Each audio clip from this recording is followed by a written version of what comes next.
पाकिस्तान तहरीक इंसाफ के सदर चौधरी परवेज इलाही ने कहा है कि पहले भी बानी पीटीआई के साथ था और आइंदा भी रहूंगा। डील की बातें करने वाले अपना मुंह बंद रखें। जेल से रहा होने के बाद पहली बार एक तकरीब में शिरकत के मौका पर मीडिया से बातचीत करते हुए चौधरी परवेज इलाही ने कहा है कि डील की बातें करने वाले सुन ले, 1.25 साल जेल में रहा हूं, जहां गिरने से मेरी 5 पसलियां भी टूटी। अल्लाह ताला ने मेरी जान किसी मकसद के लिए बचाई है।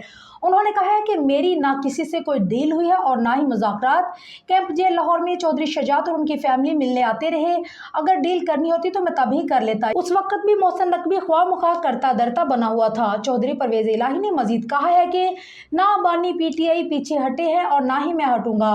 हम जेल में एक दूसरे से बातें करते रहे हैं, वो बातें जल्द रंग लाएंगी।